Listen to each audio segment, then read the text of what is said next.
Well, hello, everybody. It's Dennis and Julie. I'm Dennis, and that's Julie. Dennis Prager, Julie Hartman.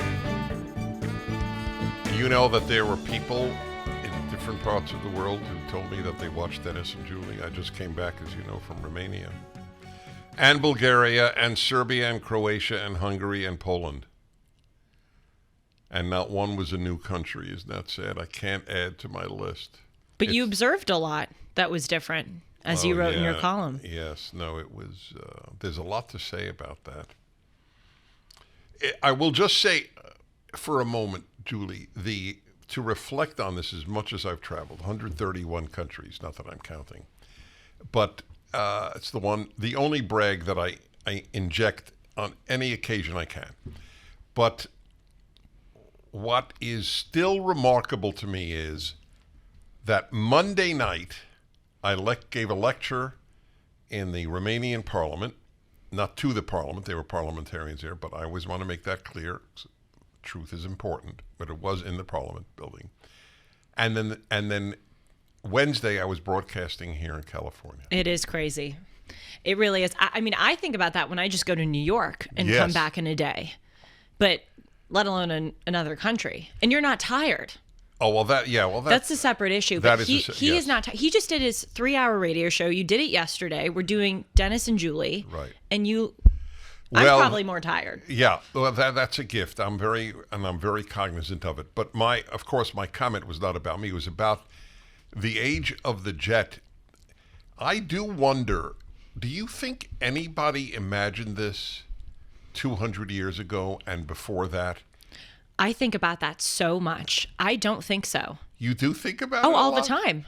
Oh, yeah. It's fascinating. Well, what a time to be alive. I mean, what a time to be alive in a good way and in a bad way. But if you think about it, for thousands and thousands and thousands of years of human history, you lived no different than how your parents or grandparents or great-grandparents, etc., lived. Life was the same for generations upon generations. We live in this time where our lives are drastically different from our grandparents' lives, let alone our great-grandparents. I mean, my grandma alone has seen the plane become invented, the telephone, the iPhone. She was born in the 1920s, so World War I had just finished. Lived all through World War II, the Cold War, the Vietnam War. Now she's in the age of AI. My grandfather was born at the end of the 19th century. Oh, wow. And he saw horse and buggy, 2 men go to the moon. Yep. So you'll find this fascinating. My grandfather would visit, my parents would pick up my grandparents every Sunday, bring them to the house. And so I would take a walk with him. I loved my mother's father, and he loved me. Anyway, I'll never forget his telling me, Denila, that's what he called me, Denila. Denila, they didn't go to the moon. Oh. And then he would cite Psalms, in which it says, it's very interesting, in which it says, let's see, I'm translating from the Hebrew, Hashemayim, Shemayim, Lashem, the heavens belong to God, and the land or earth he gave to human beings. So that's it. Human beings are meant to stay on earth. That ended the issue for him. You know, a lot of people think that the moon landing, including Candace Owens, now she may have been joking. So I heard on one of her podcasts, I think she was joking, but also with her, you never know. I think there are a lot of people who think that was a conspiracy, that we didn't land on the moon. Yeah, that's very depressing. I mean, there's a lot that has turned out. Look, I'll tell you, boy, this is the show of, what do you call it, the tangent hour? Yes. Yeah. Well, I'll tell you, I've not said this on my radio show. I've not said this publicly till this second. For the first time in my life, I strongly entertained doubts that Lee Harvey Oswald was the only shooter of John F. Kennedy. I have defended that notion all of my life. There was one shooter, and it was he. Now I'm not sure that there was one, and I'm not even sure it was he. this is very bad. It's a bad sign if a guy like me is starting to contest it. But the amount of information that the Warren Commission did not allow to be public and still does, this government still doesn't, why would they hide any information about the Kennedy assassination? So I have to tell the listeners this story. Dennis knows it because he was there, though. You might as well not have been there because it was just your wife and me exchanging. Did I get that right? Yes. Me. Right. Thank you. I struggle with that. I wish so that I just didn't. drop the other name, with me. You No, don't say with I. I know that. For some reason, clearly Yeah. I'm slow. It's No, not, you're it's not as slow. fast for me You're, in my brain. You're, okay. If you're slow, then much of humanity is non-moving. On this issue, Okay. I'm slow. Okay. I struggle with that. Anyway, we went out to dinner one night, the three of us, and Sue, I brought up the assassination because I actually been to the grassy knoll. And it was a Christmas present. This is what a nerd I am. When I was a junior in high school, I read William Manchester's book, The Death of a President, which was the book released in the 60s, as you probably know. He interviewed the Kennedys, one of the few authors who was able to interview Jackie. And so I read that book. I was so interested in it. And junior year was a hellish year with work and swimming. So my mom felt really bad for me. And she said, you know what, Julie, for a joint birthday and Christmas present, my birthday's in October, Christmas obviously is in December, I'm going to take you to the grassy knoll for 24 hours in Dallas. We went to Love Field, which is the airport at which Air Force One landed. We traced the motorcade route that they went down. We went to Lee Harvey Oswald's boarding house. Obviously, we went to the 6th floor museum. We even went to a corner where Officer Tippit, one of the police officers, was shot by Lee Harvey Oswald. We did it all. I was struck by how small the site is because the pictures are taken with wide angle lenses and you think it's this massive place. No, it's not. Anyway, that's not the point. I was telling Sue this story of how I visited the Kennedy assassination site, and you remember this dinner, she dove in, and Sue Prager is like the number one researcher in the United States. She is so smart, so well read. And she gave me one after the other these things that didn't add up. And she's right. And let me tell you one very eerie thing that I remember. You know the Zapruder film? It's the only film. The only film of the assassination. If you look at it, it's a terrible video to watch, but it's also fascinating. There's a first shot, and President Kennedy leans forward and clutches his neck. The second shot, which again supposedly came from behind because it was supposedly shot by Lee Harvey Oswald in the 6th floor museum or depository. Now it's a museum, then it wasn't.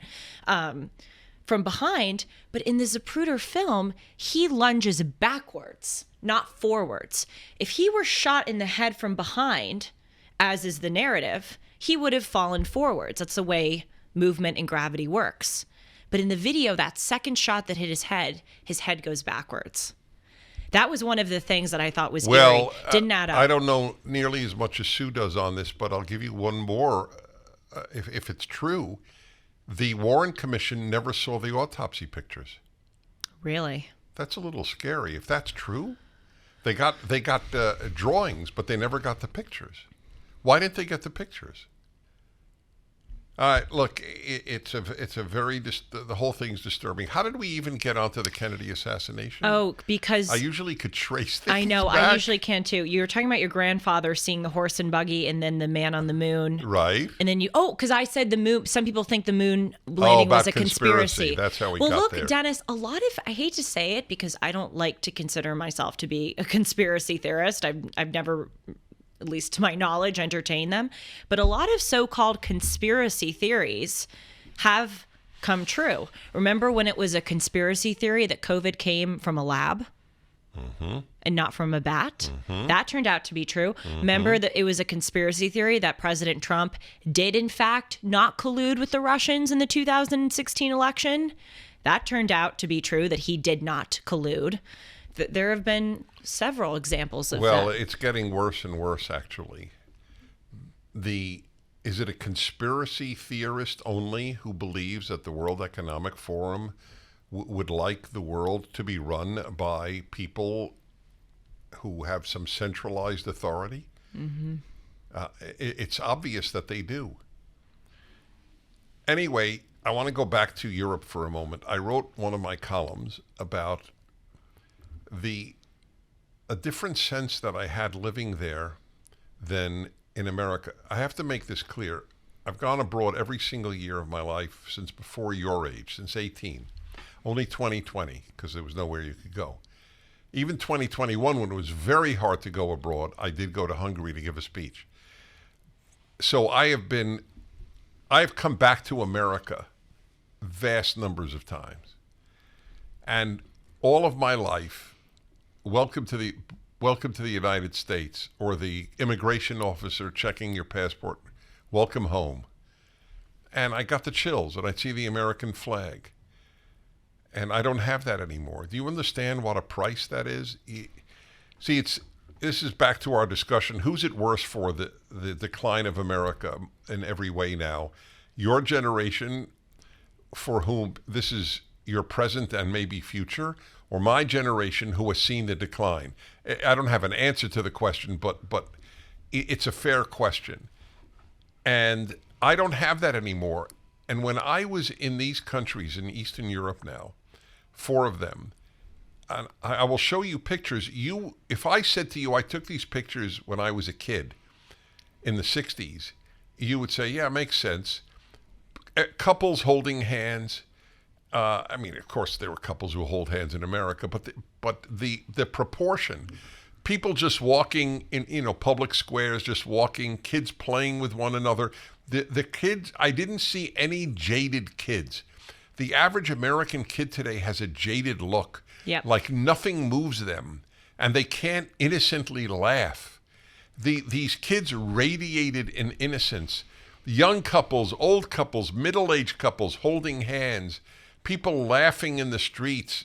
I don't I try not to romanticize anything, but I'm telling you, it was a different feel of visiting those countries than coming back home. Sad. Gold dealers are a dime a dozen. They're everywhere. What sets companies apart, and who can you really trust?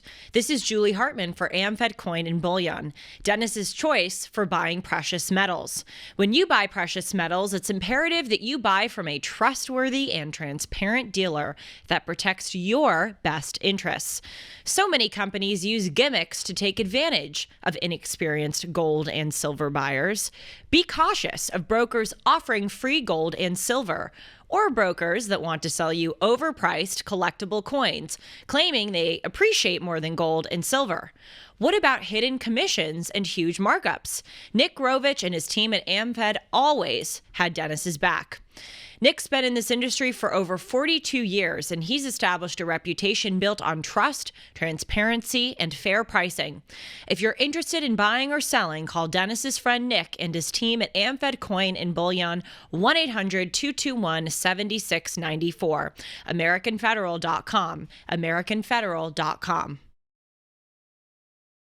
It's very sad. We talked about it last time when I was sitting there and you were on the ship, which is just, again, amazing that we could even do that episode, talk about technology. So I did, then I don't want to repeat myself. But it's important because since then I've been contemplating why that is. And we discussed it a little bit last episode. Why is it that American youngsters, and not even just Americans, are more jaded than it seems the people who you observed in Europe? By the way, is it right to say Europe, Romania, and Bulgaria? Totally. That's just Eastern Europe. Eastern Europe, yeah. Okay. I was saying this to you last night on the phone. It's very difficult right now to be young. It's always difficult in some ways to be young, but especially now because, again, as I said to you on the phone, what is the incentive to work hard? When merit... Oh, I want you to know something. I'm sorry for interrupting, nope, but fine. You will be happy in this case. I cited you on my radio show.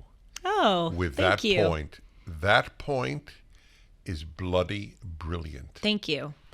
This is what I said. I said, Okay, I got to tell you the whole. You'll love Wait, this. let me just tell you Yes. what it is for I'm the sorry, listeners. you're right. No, Yes. No. I just because I've listened to Dennis and Julie, and we do this because we know each other's thoughts. Yeah. But just so the listeners know, and then I'll shut up. Correct. Is what is the incentive for young people to work hard if merit is no longer the principal thing that you are being rewarded for? If every program is just, we're going to take X amount of transgender people, X amount of black people, X amount of Women.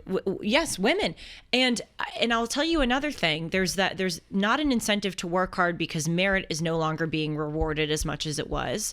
But also, because this goes with the jadedness thing, people my age are paralyzed by fear because they're so afraid that one thing they may say or do will get them canceled. Mm-hmm. And so they think, nope, I'm not going to go there in class. I'm not going to challenge my classmates' opinion in front of this section because then and this happens, classmates will go on social media and post pictures of people who they have heard or seen say conservative things and say, unfollow this person, cancel this person, they're a bigot. I mean, literally, we live in the age of there are some individuals who engage in that public humiliation. So no wonder we're jaded. Anyway, go ahead. That's another huge point I would like to return to at some point. So I want to make clear, this is what I said on my show. You'll really like this, because aside from my citing you, because it was such a great point, and I want to explain to people why it's a great point. But first, so I am working on the 4th book of my 5-book commentary on the 5 books of Moses, the Torah, the Pentateuch, the first 5 books of the Bible. It's called the Book of Numbers. It's a boring name in English. In Hebrew, it's called In the Wilderness. Most people are not familiar with the Book of Numbers, but it is incredibly, incredibly interesting and important, as all 5 books are.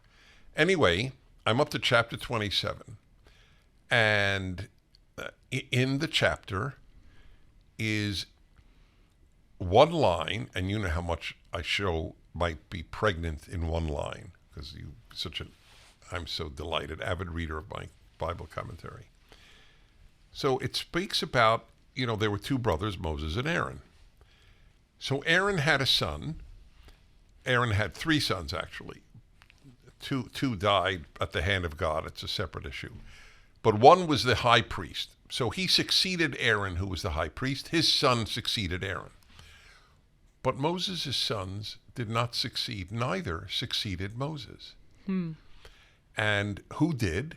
A man named Joshua. He was the successor to Moses. And Joshua was not only not related to Moses, Joshua was of a different tribe than Moses. Why did God pick Joshua? And it says why. Because he was such an excellent man. He was a courageous man. He was one of the 2 spies who differed with the other spies who said Canaan can't be conquered. I don't want to get into detail, but he's a very great man. And this is the point that I make. This, in one fell swoop, killed one of the most powerful impediments to progress. Choosing people not by merit. Well said. Oh, it's huge. Joshua became Moses' successor, not because of family, not because of blood, not because of paying off anything. Merit. Period. End of issue.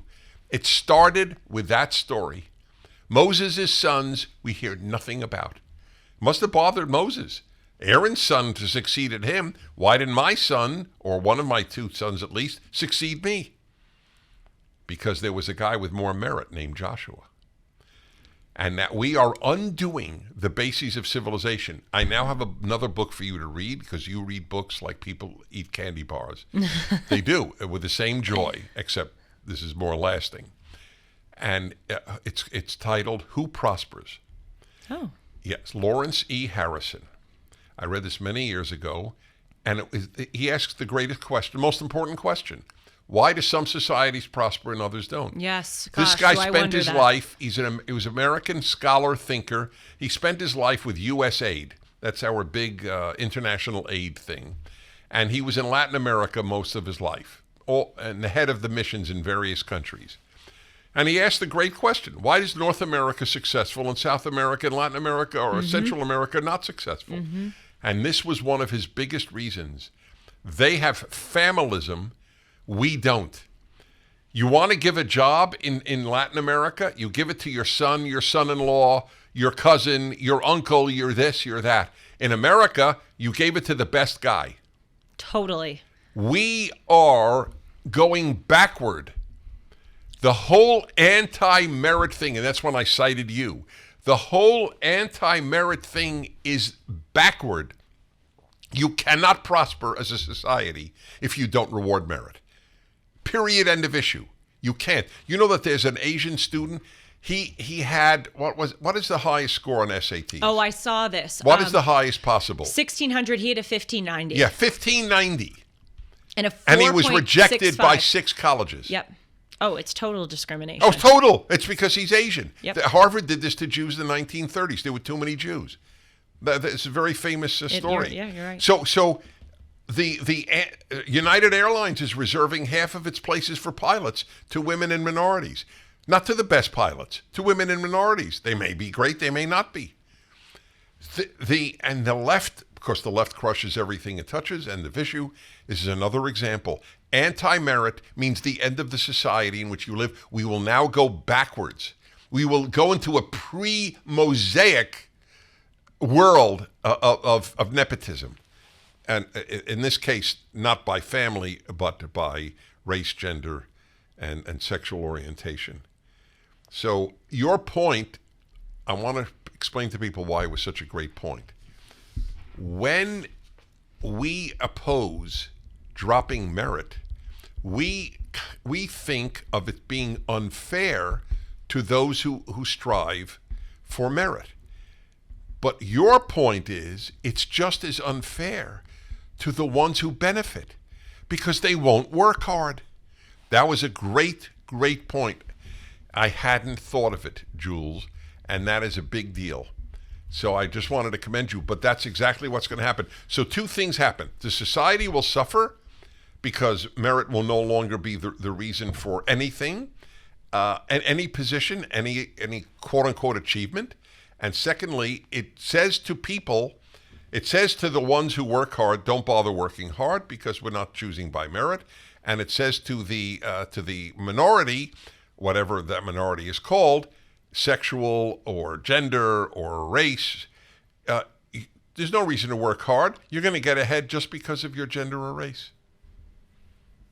And that was the Dennis and Julie show. No, it's such yes, everything that you said is spot on. If you follow the merit route, it's actually the most not equity, I don't like the word equity, but equality-inducing, diversity-rewarding situation that it'll bring about all of these values and these outcomes that the left proclaims that they want. I really believe that if we encourage and create an environment where people can prosper and based on their merit, then we will see representation. We will see blacks in, leadership position. They say, how many House of Representatives members are black. We will see all of the things that the left claims to want. Well, you've been through PragerU. You see how diverse racially it is. Well, that's and there is no affirmative action. None. Okay, I have a few thoughts. The first one I just said is principle one, that there will be diversity if you do merit. You and the Torah commentary, I just have to say, it's such a winning combination because the Torah is so wise and you are so wise, and there's just no better translator for it. I really believe. As you were talking, I was like, that is the perfect project that someone like you could do. This is the Torah. It's life-changing stuff. Mm-hmm. And this is why I believe it's divine, because it is so spot on about human nature and everything that it outlines about life. There's a prescription and there's a way forward.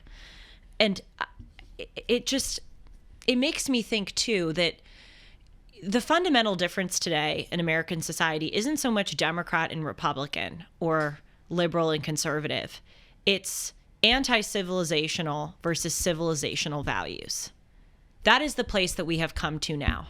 It's no longer we should spend more or we shouldn't spend more. Like I use, Shauna's ears are probably going to bleed because I talk about this so much on Timeless, but I view the importance of American society as like having a big center of a Venn diagram. We can have two opposing sides, but the values that keep us together, i.e. the big circle in the middle of the Venn diagram, has to be robust and the same for both. Now we don't have that same circle in the middle of the Venn diagram. We have one side that's affirming merit, one side that's affirming e pluribus unum, one side that's affirming following the rule of law, respecting institutions, and we have another side who isn't. It's not Democrat or Republican. It's civilization versus anti-civilization. That is it's yes, Torah values versus non-Torah values. She gets it. Just when you thought it couldn't get any better, Mike Lindell with MyPillow's launching the MyPillow 2.0. When Mike invented MyPillow, it had almost everything you could want in a pillow. Now, nearly 20 years later, he discovered a new technology that makes it even better. The MyPillow 2.0 has the patented adjustable fill of the original MyPillow, and now with a brand new fabric that is made with a temperature-regulating thread. The MyPillow 2.0 is the softest, the smoothest, and the coolest pillow you'll ever own. For our listeners, the MyPillow 2.0 is buy one, get one free with the promo code Hartman. MyPillow 2.0's temperature-regulating technology is 100% made in the USA and comes with a 10-year warranty and a 60-day money-back guarantee. Just go to MyPillow.com, click on the radio listener square to get the buy one, get one free offer. Enter the promo code Hartman or call 1-800-566-6745 to get your MyPillow 2.0s now. That's why you give me hope, because you really do get it. This is right. That's what it is all about. So did I tell you, I wonder if I told you, I did mention this on the air. So, I always say I think best under pressure. I've come up with my best lines doing a broadcast, because that's total pressure, or during Q&A sessions. Right. So in Romania a couple of nights ago, I was asked by someone in the audience, and it was mostly young people. And the Romanians were all young people. There were some Americans there who came from the ship that I was on with my listener cruise. I always add these things because I so want to be precise. Sometimes it's not necessary. No, it's okay. Okay, anyway. So one of the Romanians asked, would you please define leftism? So my mind raced, and I realized it's not possible. No one can tell you what leftism is for. That's a great question, by the way. It's great. And I'm going to write on that because I just wrote, my speech, by the way, was What is a Conservative? I'm going to put it up at DennisPrager.com, the one in Bucharest. But now I have to do, but it won't take as long. So I realized in answering, there is no answer to what does the left stand for. The left only stands against. Yes. Yes. And that is the reason that the most erotic word to a leftist is change. What was Barack Obama's idiotic slogan? Hope and change. What hope? As I said it at the time. I said, wait a minute. The most affluent country in world history, the freest country in world history, you need hope? What are you talking about? What are you running for president of Ghana? What are you, nuts? Hope, change what? And he said, this is the key. And I said it at the time. I identified it at the time, and I still play it on the show all these years later. What was his first election? 2008, right? 8 and 12 he was elected. So that means that would be 16, right? So that would bring us to Trump. Yeah. So 2008, 5 days before the election, he's speaking to a gigantic crowd. We are 5 days away from fundamentally transforming the United States of America. We are 5 days away from fundamentally transforming the United States of America. Oh, okay. God. Yes.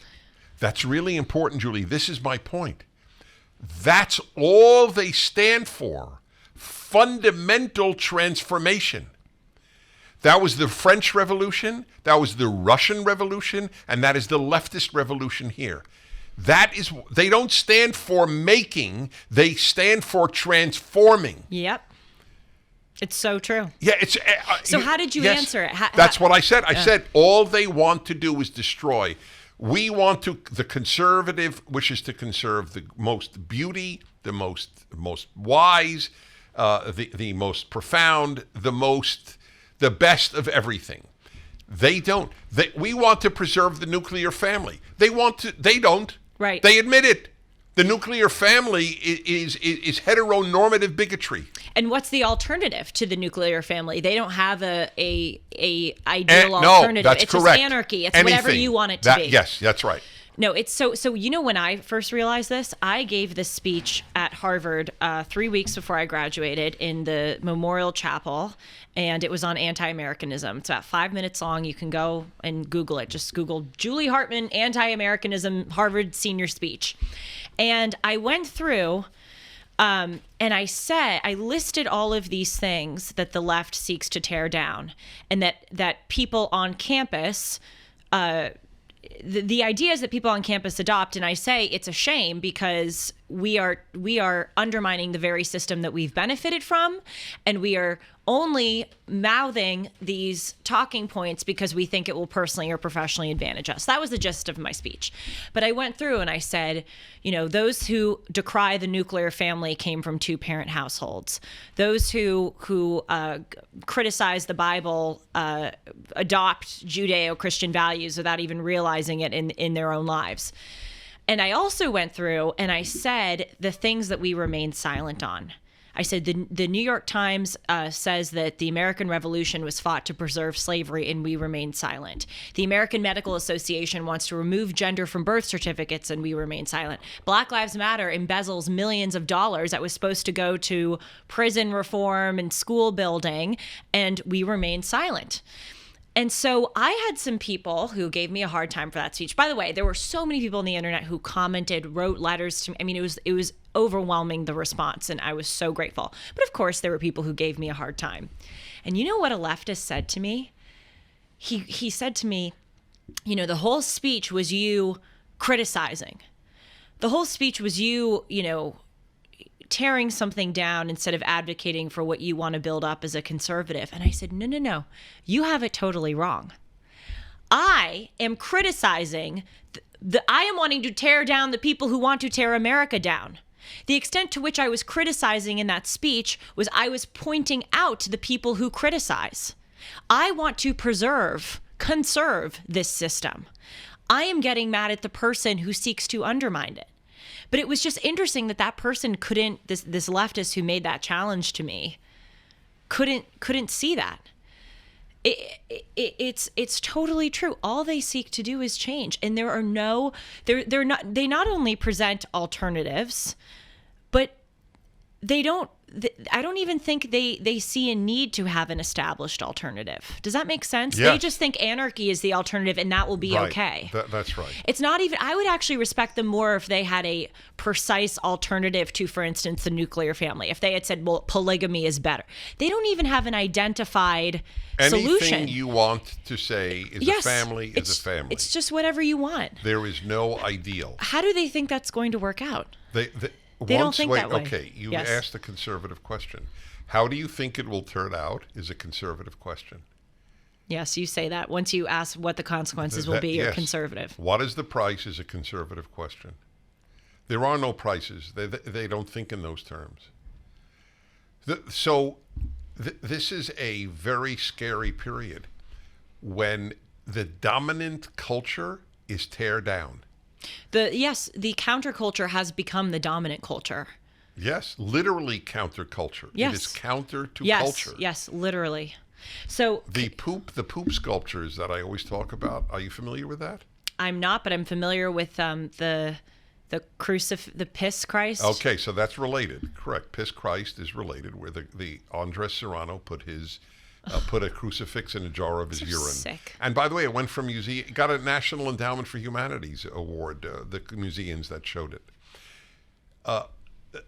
If you don't know this, I'm delighted because you know a lot, and you know a lot of what I talk about.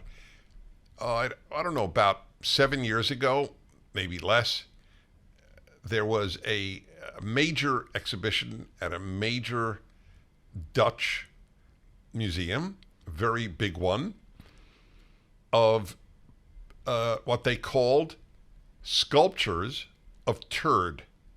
No fun. Yeah. Turd, for those who don't know, is another word for poop. And people know. I don't know if that's true. I don't know how okay. many people know turd. Oop.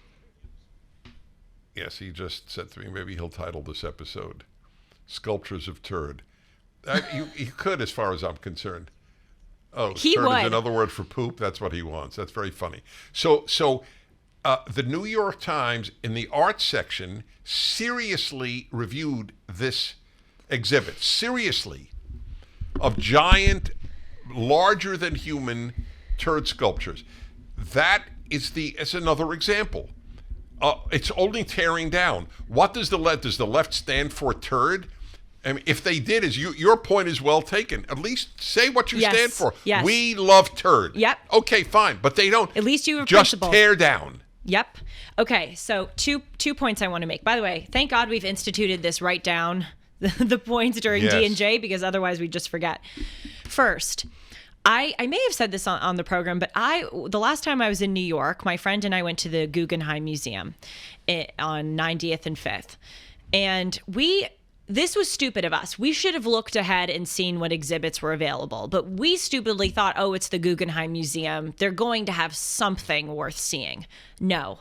We walked into a critical race theory exhibit.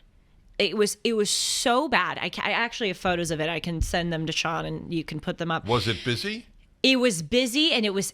I mean, we could do a whole show on it. It was fascinating to see the crowd.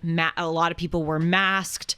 A lot of people had piercings, blue hair. It was really. And so my friend, he's conservative, and so we were like, "How did we end up in this critical race theory exhibit?" But then we used it as an anthropological study to study the left. This exhibit was awful. It was. The guy brought together, I think, trash or discarded items and made them into sculptures. I don't even know what the sculptures were. I swear, nobody does. It was nonsensical. It was truly Right. not like there was just a bunch of trash, and I think there was a bench at one point, and then there was like a African American's head that was on top of like an old painting of a slave ship. Like the whole thing was just odd. And I'll tell you one parts of the exhibit. I'm not kidding. You walked into a room. This is at the Guggenheim Museum in New York, which was once an esteemed museum. Not anymore. I have no respect for that place anymore. You walked into this room, and there was part of the exhibit was, I'm not kidding, a video of a black man in a full big bunny costume, a pink bunny costume, full body. And he's like doing interpretive dance moves in the video. And here we have all these liberals at the Guggenheim with their masks and their piercings and their blue hair and their Birkenstocks and their resist the patriarchy shirts. And they're looking at this video like it's so profound. You know what I think, Dennis? I think a lot of modern art and modern exhibits, maybe not this one. I think this guy who made the exhibit was an avowed leftist and thought he was making some profound social commentary. But I wonder if a lot of modern art isn't intended to be a mockery of the audience. Nefarious, the #1 movie on Salem Now, is available to rent today. Sue and Dennis strongly recommend this film. Nefarious comes from the filmmakers behind God's Not Dead and Unplanned. Sue and Dennis turned it on and thought they'd watch it for 20 minutes, but the movie was so riveting they finished the whole film. Sean Patrick Flannery and Jordan Belfi give Oscar-level performances in this movie based on the book by Steve Deese. The woke critics hated it, but audiences have given it a 96% approval. And here's what others are saying. Matt Walsh, the filmmaker behind What is a Woman, calls it excellent. Dinesh D'Souza calls it captivating, suspenseful, and profound. Charlie Kirk says that this psychological and spiritual thriller may be a movie, but it contains far more truth about the reality of our world than most would like to admit. Visit Salem Now or your favorite video platform to rent Nefarious today. even though it's still in theaters. If you want to rent for your church or large group, visit movienight.com to rent it today. It actually would be really interesting for the artist to go, how many affluent, over-educated people will come in and act like my piece of cardboard with a dot on it is the latest profound thing. They say art is a social commentary. Maybe it is. Maybe modern art museums are intended to be a social commentary of the museum goers. Well, I don't think so. Probably not. I think in reality that is exactly what they are. But they're not intended. I think that there is another. I think there are two other motivating impulses. One is the destruction. Mm-hmm. That's it. It's just change for change's sake. The other is they don't have talent. Yes. So if you have no talent, what was the museum, major museum, I think it was in New York, where, but it might have been Europe, where the guy just simply put up a banana peel. Yeah. Oh, and people come pay. Took pictures. It's ridiculous. Yes. No, it's all destruction. So look. They mock us for saying, which I continue to say, if I could do it, it isn't art. I have no artistic talent. I could do a banana peel. I could do what Jackson Pollock did. I really do wonder, unless you were a Jackson Pollock memorizer of every single quote-unquote painting he did, whether 95% of art instructors can tell the difference between Jackson Pollock and what somebody else did throwing paint from a ladder onto a canvas. I would be very curious. Oh, that's clearly a Jackson Pollock. That's paint throwing at a level that no one else can do. I'd be very curious. Okay, so I'm going to make a shameless plug for PragerU. Dennis, God knows, you never asked me to publicize or talk about how much PragerU has influenced me. I'm truly just saying it because it really has. Robert Florzak, who has become one of my close friends, thanks to you, is this brilliant art historian, and he does this video at PragerU. I think it's why... Two of them. Why modern art is so bad and why classical art is so good. I believe those are the titles. So worth watching. They're brilliant. They should be seen 5 times each. They are brilliant. I had him on my show, Timeless, in person, and I said, what are 5 paintings everyone should know? And we went through them. And now we are such close friends. I'm seeing him in Berlin in a few weeks, and we're going art seeing. Or in a few months, actually, not in a few weeks. We're blocking out a few days just to go to art museums together. And I Zoom him and we talk about art. Thank you, Dennis, for many things, but especially the gift of Robert. He and I have discussed this point, which is that when you go into a museum and you see a banana peel on the wall, or as I have seen, or, the black guy dancing in the bunny costume, I mean, you would think this stuff is made up, but it's not. What I wish people would understand is that it's actually really insulting to them. I think it's insulting to the museum goer to think that they are so stupid and unworthy of seeing great art that they should walk into an exhibit like this. It's like, I think about this when I'm broadcasting because... And I've talked about it on this show too. I could react to woke TikToks. I could show up to work some days and I'm exhausted and I, could kind of BS my way through the hour. But every single episode, I really, I take it so seriously, actually to a fault. I probably could be more laughy and funny at times. I so badly want to give the viewer interesting material and useful material. You know why? Because I respect them. I would view it as an insult to the viewer if I spent the hour BSing them by pulling up a photo or a video of a tranny and going, oh my God, look how stupid that person. No, I respect my viewer enough to go, I want to enrich your mind. I want to make this worth your while. And it's just so insulting for an artist or for museum curators to push that on the audience and think that the audience should pay them good money for this trash. I wish they would understand that. Reason number 36 why I love her. Continue. I actually do. I said I was going to bring up 2 points. I've been waiting for the second one because we're on this. Why I said I love you is because that I totally resonate to. I know you do. I think every show. You never BS. And all I think of is these people are worthy of respect. I feel that if I have not given somebody something worthwhile, then I've wasted their time, and that is a form of theft. Yeah. I've stolen their time. I believe that do not steal applies to time just as much as it does to money or other material matter. Do you understand how much I love that line? That is so well said. It is theft. Totally. That's what it is. Right. When you keep people waiting, you're stealing their time. It's a form of theft. Here's another form of theft people don't think about. Do you know, this cracks me up because this is often said to me by religious people, often Christians whom I adore. And they will say, Dennis, I just want you to know how many of your ideas I've stolen. And they say it as a compliment. But I'm so tempted to say, yeah, but that's stealing. Mm.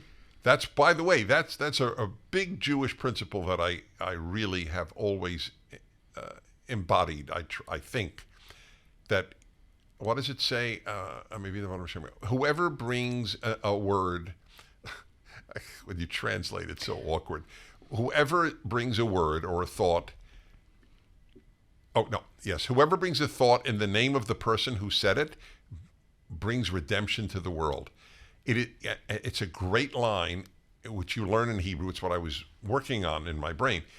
As any kid in a yeshiva, in a rigorous Jewish school, learns, you have to cite a source because truth brings redemption to the world. And if you don't cite a source, you're lying. You're stealing their thought.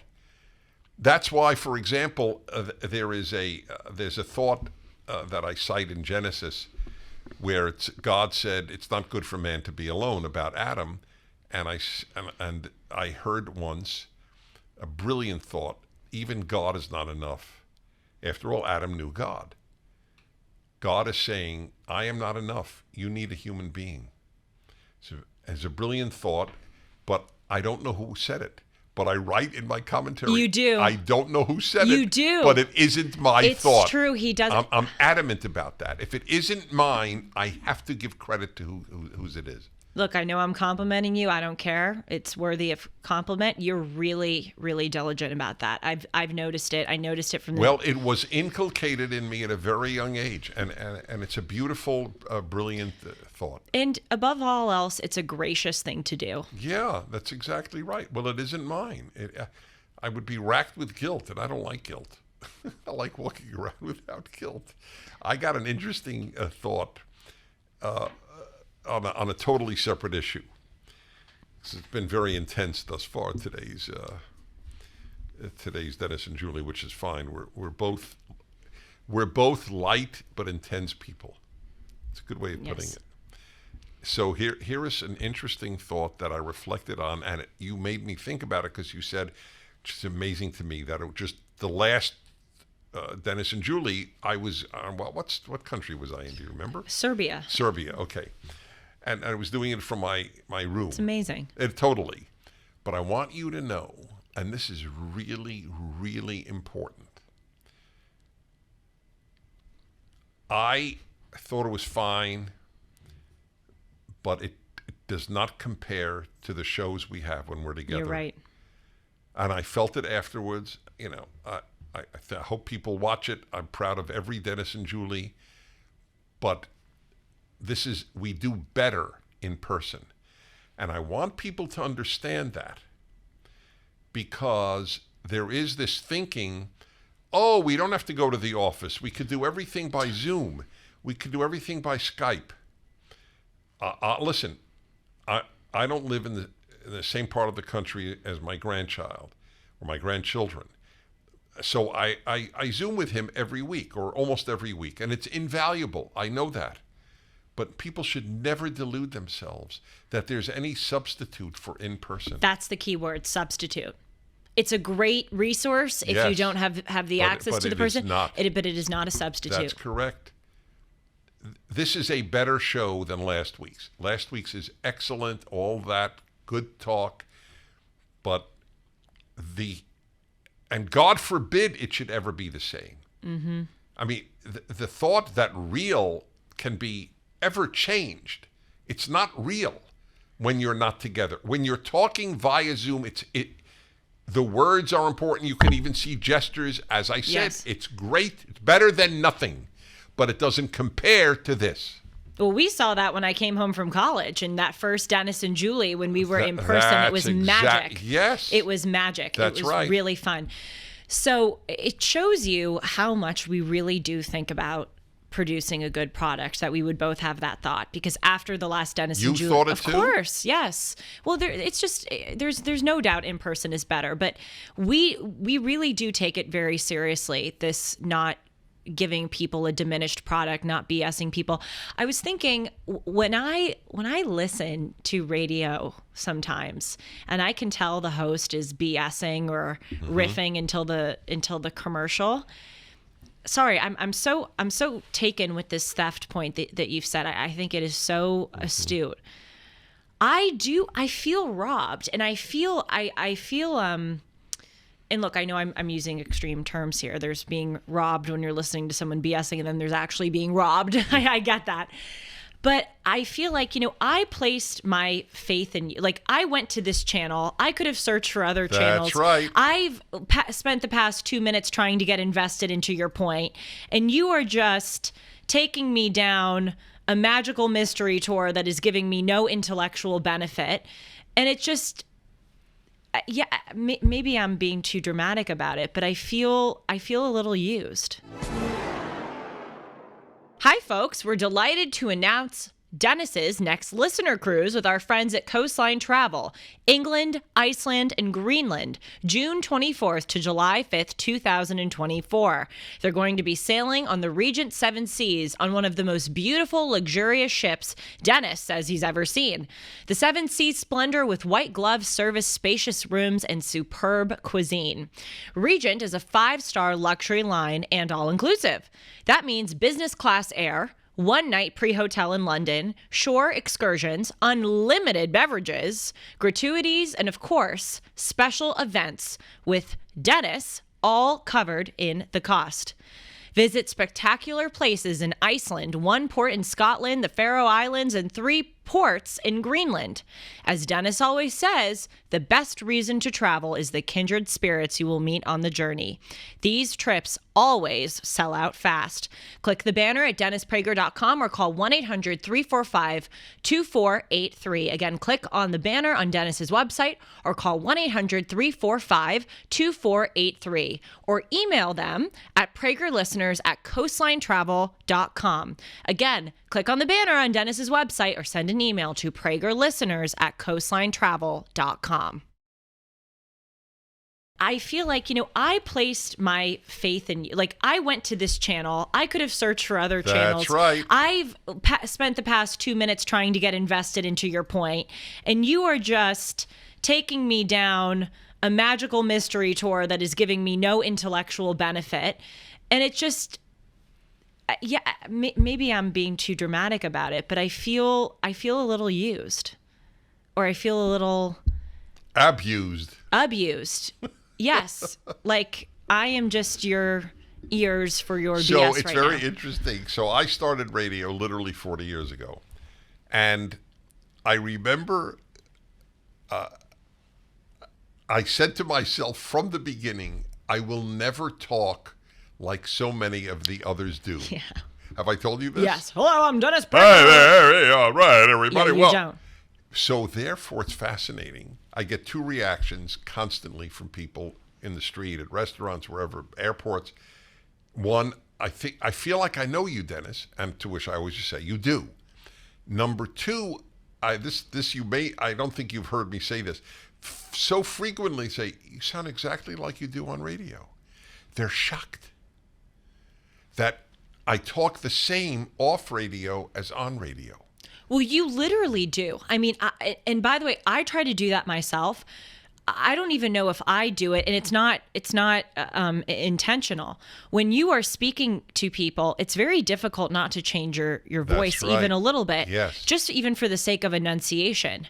You are almost to a scary extent, totally. Your voice, Well, here's all the of it is the interesting same. thing. I told this to you privately. I worked hard on remaining real. Because it's so, listen, when kids, if you ever hear a kid read a speech, it's so stilted. Yeah. Now why? They don't talk stilted, but they're in front of people. And so they don't know how to be real. And real is very powerful. That what you just said could be a whole episode. It takes practice to be real. Well, so Sean asked me, does being authentic come naturally, or do you have to work at it? So there are two, the question is actually two parts, being authentic in general and being authentic on the radio or TV. They're not the same question. People have to work at being authentic in public. That you have to work at. And I did, and I am. In real life, if you have to work at being authentic, it's a big problem. If that doesn't come naturally. A lot of people do. But, there's no question about it. Gosh, I have to tell you, and I know you're the same, I can tell whether someone's fake in 10 seconds. And if I can tell they're fake, I will just, and by the way, they won't be in my life. They might not even know it. That. Yeah, I don't know how self-aware people are in general and how much they are in this particular instance. If you would say to them, you're not coming across as genuine, not even imagine? to be insulting, just Right. They would. I don't think they'd know what on God's earth you're talking about. Look, the fact is, and this is another totally different discussion, but I'll just tell you this. The number of people who don't open up, talking about being authentic, who don't open up their authentic self to friends or even spouses may well be more than 50%. And why do you think they don't? I know why. This is not even a thinker. This is a knower. They believe if that person knew me, they would leave me. Is it true in some cases? Yeah, probably. But it doesn't mean that you're bad. It might be a reflection on them. It may not be a reflection on you. I mean, I'll give you the most... My conservatism. All right. Well, that's obvious. Okay, Right. that's the most obvious example where you hide. Listen, there's a couple you met. We won't go further than that. A wonderful couple. He's a very successful actor in Hollywood. No one in Hollywood knows he's conservative, but more frightening, not one of his friends knows he is. That was you hard remember to hear. him? Yes. He's a wonderful man. He is. And a great actor. And I thought, I could not go through life like that. I can't hide who I am, but here's the kicker, and this is, I admit I have guts for saying this. I've been saying it all along, but I have always known if I don't have the courage to say what's true, I'm not going to help anybody. Most men hide who they are from their wives. That is the territory that only you dare to go into. It is. And we're all better for it. Yeah, well, it's very interesting. I could even say it publicly. So I had a guest on my show, and he's a very prominent economist. And he said to me during a break, he said, I just want you to know. He was actually in studio. He lives in Maryland. He was visiting California. And he said, I just want you to know, you are my wife's marital therapist. And I was very touched by that because she listens to the male-female hour. And this is a prominent couple. And I said to him, I said, well, then you are lucky to be married to that woman. Yes. That's the irony. If she can handle my forthright talk about men, and it's one of the parts of my male-female hours. Ladies, you don't know your husband, so let me tell you about him on his behalf. And, some women will just say, oh, that's not my husband. It's, you may not know the story. You'll love, this is a perfect, this exemplifies all of what I'm talking about. When I was in my 20s, I played racquetball regularly, and I had a racquetball companion, the guy I usually played with most often. So he got married at about 28 years of age. Lovely woman. I knew them both pretty well. So I was having dinner one night with both of them, and they had just been married maybe 6 months. You don't know the story, right? Oh, I love it when I have a story for you that you don't remember. Or don't know, I should say. You always remember. That's true. I know. That's why I'm happy you know, I never told you this. So we're talking, and she says, so how's the racquetball going, guys? And I go, oh, great. And then Mr. Open Dennis decides to say the following. Yeah, we really have a great time. And, you know, once between games, we step out of the court, you know, wipe ourselves off with the towel, sit on the bench for a couple of minutes to rest, and watch the women walk by, you know, in their leotards and so on. Oh, God. Oh, no. I don't recall. So wait. So she said, let's just call him Tom. She said, oh, Tom doesn't do that. And I remember thinking, well, you can fill in the word. Yes, I can. And he kicked me No. the hardest I had ever been kicked in my life. Really? To clearly say, of course Tom doesn't. Only I'm looking. Oh, gosh. So but that had a very big impact on me, that moment. That he doesn't level with his wife. He's afraid to. Yeah, honey, the truth is, I'm looking just like Dennis does. It threatens our marriage zero. I love you. I want you. But yeah, I'm male. That's the way I'm built. Take it up with God. That is my view to anybody who has a problem with men looking. I'm not talking about gawking, staring, right. ogling, but looking, absolutely. And that he couldn't tell her that, and B, I made a vow to myself, when I am married, because I always wanted to get married, when I am married, my wife will know me. I will not kick a guy under the table if he says Dennis and I look at women between racquetball games. Mm-hmm. But that's what I mean. People do not tell people who they are. And, you know, knowing is better than not knowing. I think we ended the last D&J when we were Zooming from Serbia this way, but I said, I think you asked me something like, you know, why is your generation depressed, or why are people jaded? And I said, I think some people know that there is something wrong with society or with the culture right now, but they can't figure out exactly what it is. And I said, for me, and it's true, understanding the damage wrought by leftism, as sobering as it is to understand, it's been helpful understanding it, because at least I know. At least I can, when I see something that unsettles me, it's better to know where it's coming from than be unsettled by it and not know. And I would apply that to male nature. I would apply that to anything in life. Anything. It's just better. People want to believe what they want to believe. Women about their men is just one example.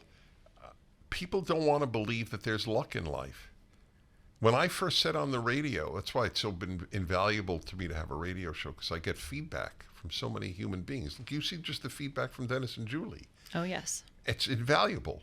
And I would say, of course there's luck.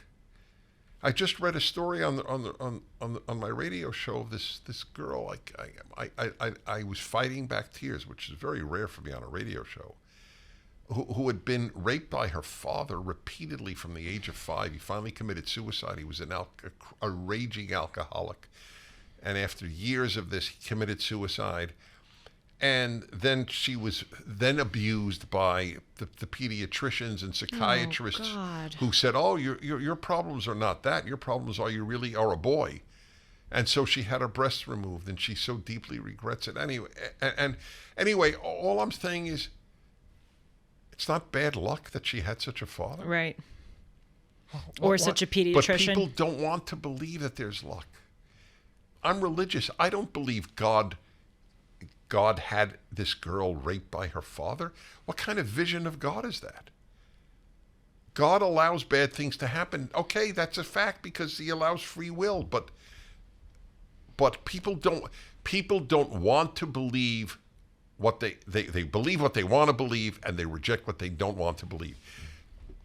I have always believed, and this will end, and I know you do, and that's why I find you invaluable to already at your age. You can't fool yourself and make a better world. You can't make a better world on delusion. You know what I think? This is the life that I got. This was the world that I was born into. If I could take a magic wand and make some things different, I probably would. But I want to get it. I'm here. This is what I got. Let me understand it. And that's why people should listen to Dennis and Julie. I mean it. No, yes, we try to make life understandable. The real deal. And we go on tangents. Tell people how to contact you. No, you tell us how to contact me. You can contact Julie by going to the following address. No, don't do that. Definitely don't do that. Julie will be... Julie will all right. Move away. Julie at julie-hartman.com. I'm actually truly proud of you because that's pathetic.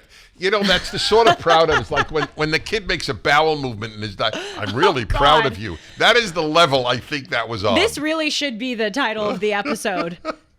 Number 2's been referenced a few times. Look at it. Dennis and Julie, you're talking about God, understanding life, great art, and number 2. But yes, you can reach me at julie-hartman.com. Be sure to check out Dennis and Julie every Monday on this YouTube channel, which is the Julie Hartman YouTube channel. And you can also follow me and see Dennis and Julie clips at Julie R. Hartman on Instagram and Twitter, as I say in my Boston accent. See you all soon. It's a joy to be with you. See you next week.